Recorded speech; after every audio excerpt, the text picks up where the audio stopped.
What's going on, guys? Welcome back to 100% NUFC, and I'm joined by Roobenstein on YouTube. Go and subscribe to him. Link will be down below in the description. Hello. How you doing? Yes, I'm good, thank you. How are you? Not too bad, thanks. It's been a long time since I've had you on the channel. I just thought I'd get you on. You know, it's been a long summer of doom and gloom at Newcastle United, and I just thought I'd sort of check in and get your thoughts on everything in terms of Newcastle United. So yeah, we're kind of going to start off with, unfortunately, Rafa Benitez leaving Newcastle. What was your thoughts on that? Yeah, feels like a lifetime ago almost. Obviously, I was gutted. You know what? When we finished the season, I did genuinely think he was going to sign a new deal.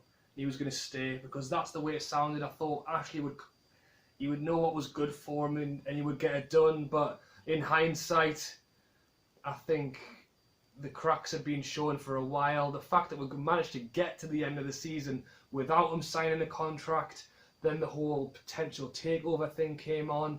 And then when you look back at it, I think, how gullible was I to believe everything that was going on? But even up till the final deadline of his deal, I thought he might sign something, and he didn't. And Steve Bruce has come in, and what have we made of Steve Bruce so far? I mean, he's picked up 4 points, from 4 games, and he's been under a lot of pressure since day one because, again, we've replaced Rafa Benitez with, no offence, Steve Bruce, who, his record stands in the Championship, and I am a one to give him a chance. I'm not a one to sort of shove anybody out the door because I don't feel it's right. I think I am a one to at least give him 6 months and see where he goes with that. I don't know what your opinions are, maybe different. No, I agree. I think when he first came in, it was just, I think that was probably the best expression I could use. Like, bit of a dull appointment. It wasn't exciting. I think literally, my opinion at the time was that, to be honest, they weren't going to be able to replace Rafa. I know there was rumours of Mourinho. Possibly that would have been the kind of ilk that Rafa was. I think it's what we needed. To go from Rafa Benitez to Steve Bruce is just a... Do you know what really annoys me though? Jose Mourinho was out of a job. He still is out of a job, and he's never hid the fact that he's always wanted to manage Newcastle. And every time he's taken a team up like Chelsea to St James's Park, he's always lost, or at least come out away with a draw. Yeah, and I think it's a real shame. I think we've lost out there big time. Who knows? I can't say if we'd got Mourinho, we would have won all the games so far this season. It's all ifs and buts, especially with the transfer market as well. I mean, would he been allowed to spend what he wants in terms of big name signings? Because then again, I say that Steve Bruce has come in the door, and who did we sign? We're record signing Joe Linton. Yeah. Do you know what it's been? It's been a bit of a strange summer, would you not say? Because with all the situation regarding Rafa, the argument case, Rafa leaves, we're spending big, we're spending on Joe Linton, and the argument would be there is, why was Rafa not backed with that sort of money? You could see what he was trying to build at Newcastle. He had a project, and he wanted Newcastle to be the club that we once were, back in the day, not a club that let's just stay in the Premier League. And unfortunately, Mike Ashley sees Newcastle as it's his baby. As long as his assets are protected, he doesn't care about anything else, and that's a shame for the fans and people like yourself, who obviously continue to go back. Yeah, and that's the thing as well. I think when Steve Bruce came in, I think now he's here, we've got to give him a go. The fact that Ashley has gone and given him the war chest of money to spend, as a fan, in a way, I'm surprised we had a summer the way we did. I didn't think we were going to spend anything. Steve Bruce came in, I thought, wow, this is going to be a very hard season, and it still is going to be. But the fact that we have gone out and bought Joe Linton, St. Maximin. I was going to ask, what do you think about the likes of St. Maximin, Kraft coming in? Yeah. We've seen, who else did we get? Willems as well. We've He's seen looked them. all right, to be fair. The only one that we haven't seen is Andy Carroll, of course, he's injury prone. But what have you made of them so far? I mean, they've played a couple of pre-season games, but 4 games in, I think they've done okay. That's the best way of describing them. Yeah, I was going to say, going back to what you said slightly earlier about the 4 games in, 4 points from 4 games. I said this to you earlier on today. If you'd said to me, beat Norwich, draw with Watford, lose against Spurs and Arsenal, I probably would have taken it. Some have come out with the exact same amount of points, but just did it against Spurs instead of Norwich. So yeah, I'll take that. And then in terms of the new players, I think Joe Linton has certainly shown glimpses. He's missed a couple of sitters, hasn't he? I mean, a couple against Norwich, one against Arsenal. Yeah. He's still finding his feet in a sense. I'm not going to get on his back. I know there's been talk about Mickey Almiron, oh, he's this, he's that. But to be honest with you, the lad is looking for a goal. He's desperate, he's trying. But you've got to remember as well with Almiron, I don't know if you agree or disagree here, but the reason why his form probably isn't as good so far for Newcastle is maybe because Perez is gone. And Perez was always that one sort of at the edge of the box or in the box. And if Almiron was getting forward, Perez was there 9 times out of 10 to finish. The Jordan is completely new. Well, yeah, I think a bit of both for both of them. I think that the whole team just needs that a bit of time to gel. Hopefully this international break will have given it to them. I think Joe Linton does look good. And as you said about Almiron, I don't know what's going on with him at the minute. He's got all the work rate in the world, but sometimes you don't need to run that much. Just stand in the right place. He missed a sitter against Watford. It was right in front of me, and I couldn't believe my eyes, to be honest, that he missed it. I just think if you look back to what we had with Rondon and Perez, the partnership that they had, when Rondon brings the ball down, Perez was never further than 10 yards away from him to get the knockdown, to move and move. A lot of the time, Joe Linton is bringing the ball down, and Almiron is stood miles away from him. So honestly, I just think someone needs to pull them together. Hopefully, over this 2-week period. They're too far apart though. Like when you're watching them, they're too far away from the action, and it's just they're just lacking something. I think the communication just isn't there at the minute. But hopefully, after this international break, who knows? It could come together. Like with Almiron, I think he just needs that one goal. I hope so. Yeah. Well, that's what everyone says, isn't it? He needs the one, and then the goals will come. That's the one thing I can say. The promising thing is he's standing in those positions. Fair enough, he missed a sitter on the edge of the box, edge of the 6-yard box, but he was in there. He was standing there in the first place, and hopefully 9 times out of 10, if he's standing there again, he'll stick it in the net. So, as you've said, if he gets one and he keeps playing the way he does, then we can hope. How have you thought of the system as well for that? That obviously Rafa did use. Bruce has sort of gone on with that as well. Do you think it's working? I'm not too sure on it, to be fair. But yeah, I don't know. It's a funny one because new players as well, like a new direction, isn't it? Well, one thing I was saying not too long ago was Bruce needs to kind of stick to a blueprint of what Rafa had done, because to walk into a team with new players and try and change the whole thing around, he's going to struggle. So part of me thinks, to be honest, that is why he's kind of stuck along those lines. Is it working or not? Is Bruce telling the players to do something slightly different to Rafa? I mean, who knows?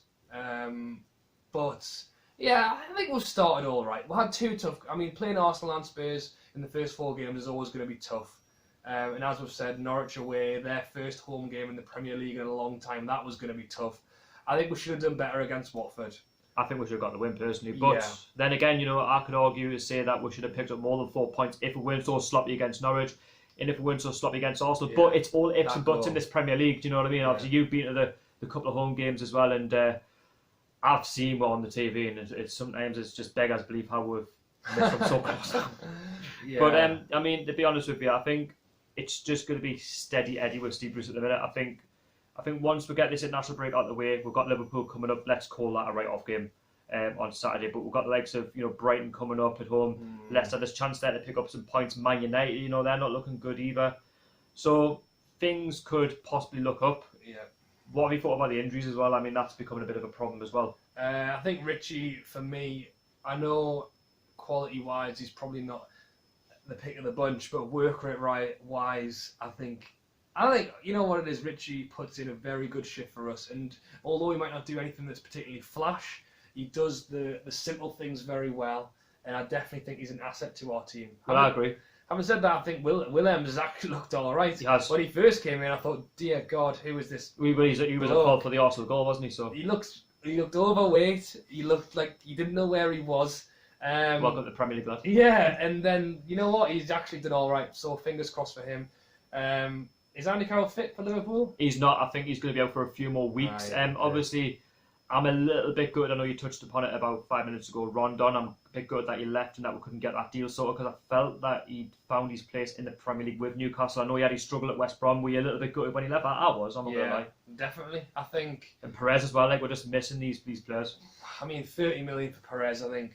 then again, he can't even get a first team appearance at Leicester these That's days. what I mean. I don't think you can say no to that money. Yes, he had a good half a season for us, but he's had plenty of bad games as well. So that for that money, I think you had to take it. Rondon, the way Mike actually looks at it, in my opinion, that you could look at it a different way, is that Rondon was getting old. So Mike actually goes, well, I don't want to pay 16 million on a bloke who's going to get old and he's going to lose value. And that's why they go to China, don't they? But if Rondon had stayed and he kept us in the Premier League, then that's not worth 16 million, that's worth 150 million. Well, you know that's what I it. mean? So Well, that's it. he's looking at it on a pure basis that if I buy this player, I want to sell him for either the same amount or more, which he wasn't going to get with Rondon, because in a year or two's time, he will be older and he'll go for less. But in terms of just staying in the Prem or coming a place or two higher, It's a bit boring. that now. still counts towards money, you know what I mean? Don't get us wrong, like I understand that, like from a business point of view, like I can see what he's trying to do. You know, he's buying young and he's trying to sell them on for more, but you look at it from the fans' perspective, though, it's pretty boring, though. Like, you know, let's just stay in the Premier League. There's no ambition of trying to get in at least, you know, the top 7 and competing with the likes of Wolves, Everton, and you just see we're just like 52,000 fans going there with hope, but there is no hope. You know what I mean? Well, we know that now, and we've got Joe Linton, and all I can say is fingers crossed That he can pull it off. can do a job. And as I say, he's looked good so far. I would have liked it if Andy Carroll was back in time for Liverpool to face his old club, even if he was coming on for the last 15 minutes. Well, he can still do that at St James's, don't worry. Yeah, true. Well, if he makes it that far. Yeah, well, that's what I mean. Is he going to get fit soon or what? Because it's taken too long. But Andy Carroll, I think people are pretty 50-50 on it.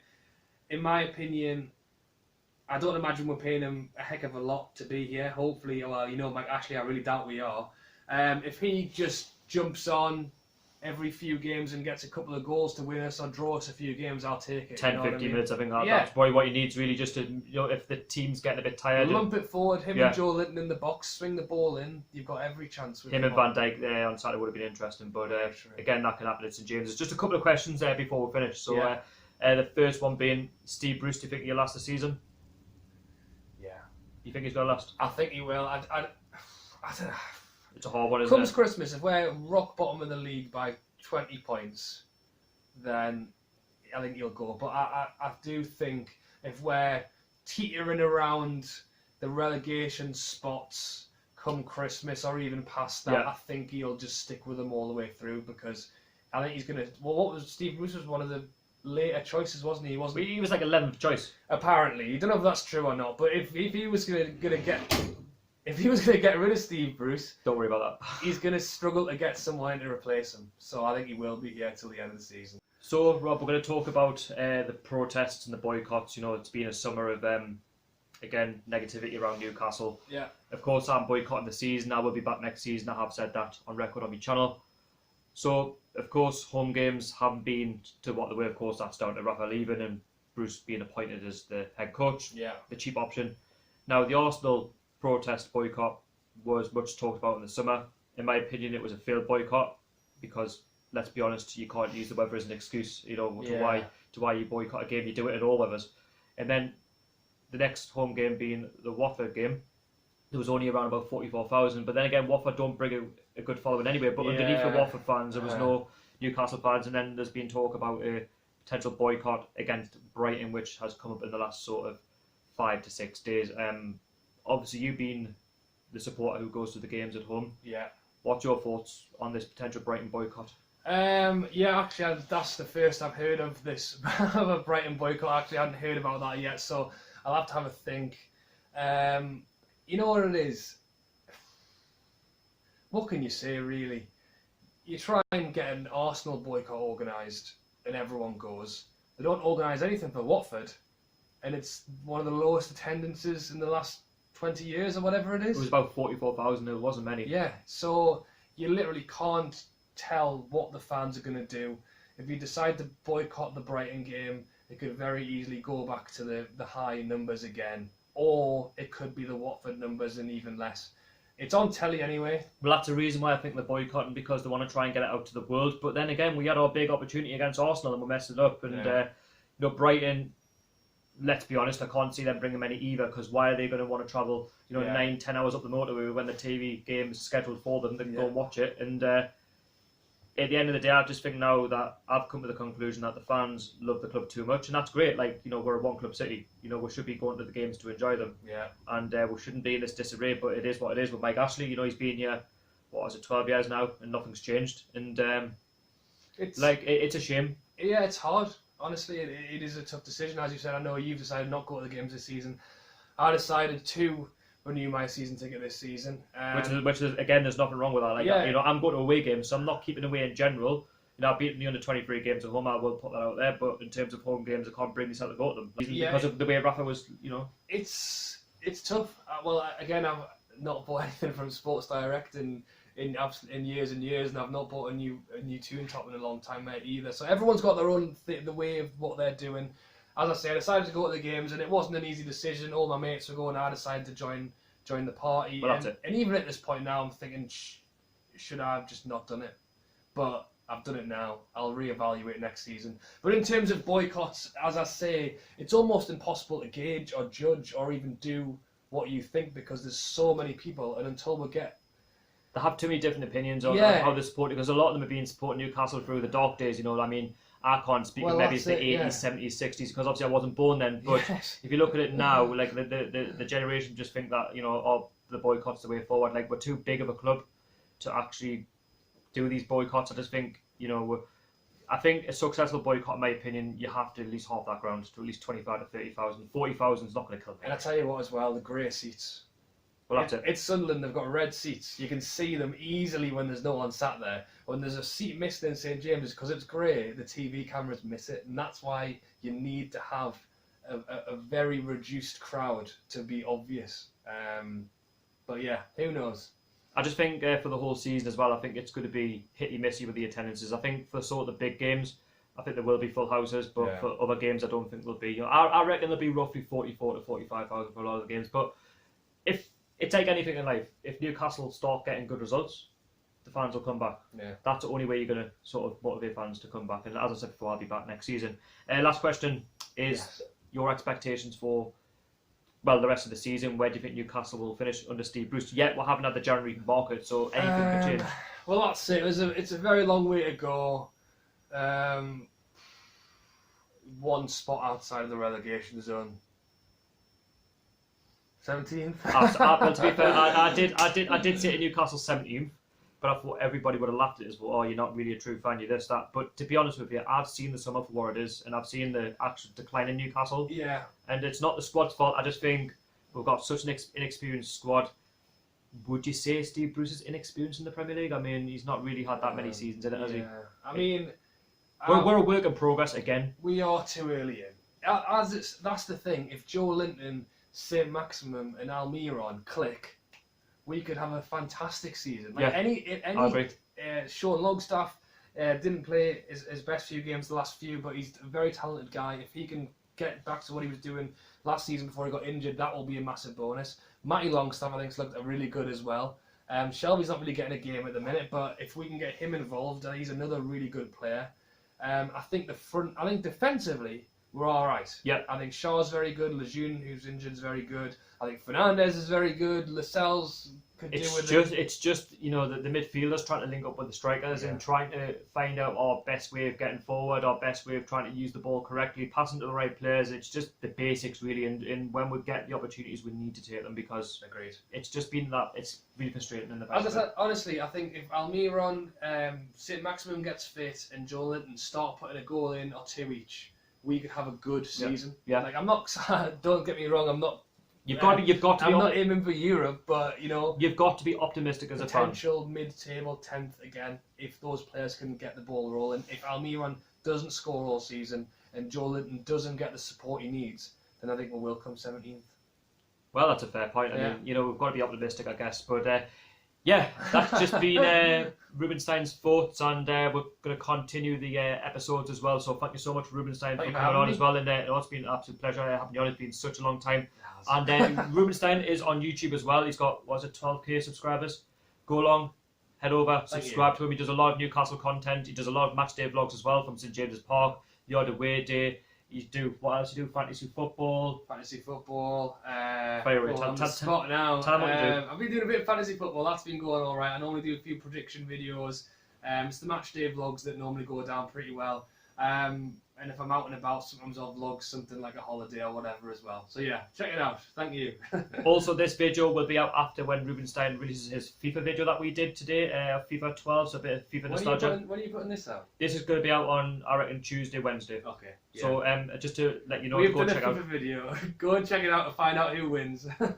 It's a very interesting one. So yeah, don't forget to like, share, comment, and subscribe to this channel. I'm trying to get to 2,300 subscribers. That would be massively appreciated. And yeah, thank you so much for watching. Until the next one, I'll catch you all later. Follow the lads. See you later.